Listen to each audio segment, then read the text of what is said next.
To me, Starlight is community. It's a small community of staff that shares the arts and education with the larger Kansas City community. And it really truly is all about that. We're a community resource, and I think that's really part of our job, is to bring the arts and education to the entire Kansas City area. Starlight's been here for 66 years, and Starlight really is a unique boutique venue that's in an upper class of outdoor entertainment venues in the country. We are at that top tier of venues that host outdoor musicals and concerts and entertainment and things like that. And being here for 66 years, we've got a legacy of providing that level of entertainment for Kansas Cityans and beyond, and we need to make sure it goes another 66 years. And the way to do that is to make sure we're not just taking care of the guests who come to our shows each night, but also to take care of the facility. Even though we're one of the more affordable venues to come see a show, people still pay their hard-earned money. And they like to see that each year we improve the venue and make it better for our guests. And that's just common sense as well, because Starlight's really a treasure, and we want to maintain that treasure in the history and everything going forward.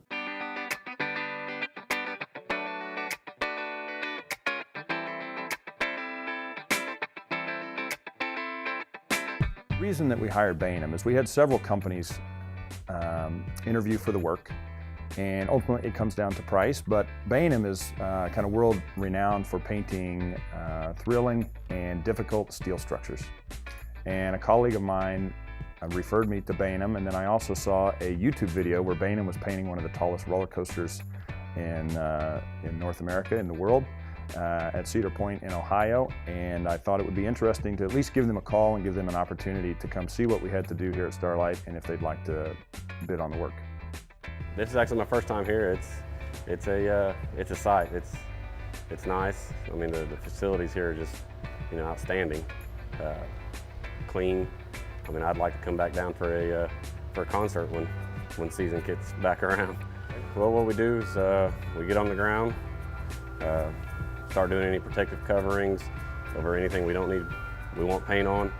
Then we start washing, hand prepping, sanding, grinding any welds that could cut somebody on the handrails that everybody's up on.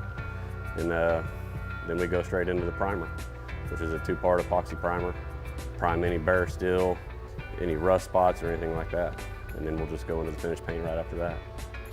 Crew that they sent out were a great group of professional guys, really good attention to detail, really kept us up to date on what was going on and anything that we uncovered during the process that kind of needed attention. They worked really cleanly, really quickly.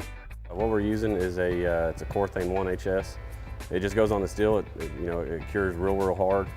It's got great durability as far as adhesion, weather resistance, fading, corrosion resistance, rust inhibitors, things of that nature that keep the project looking great for years to come.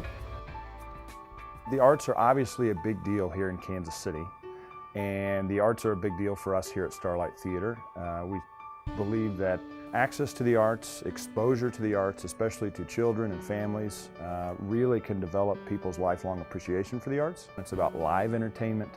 It's about interacting with friends and family and having that social experience that makes a venue like this a really important piece of quality of life in Kansas City. When I was first here, the first summer, I spent a lot of time walking around talking to the patrons to learn what Starlight meant to them.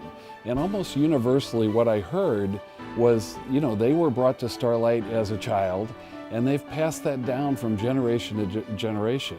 And that is so meaningful to me, and it really showed me that we had to maintain this, not only the venue, but the Starlight experience for those generations to come.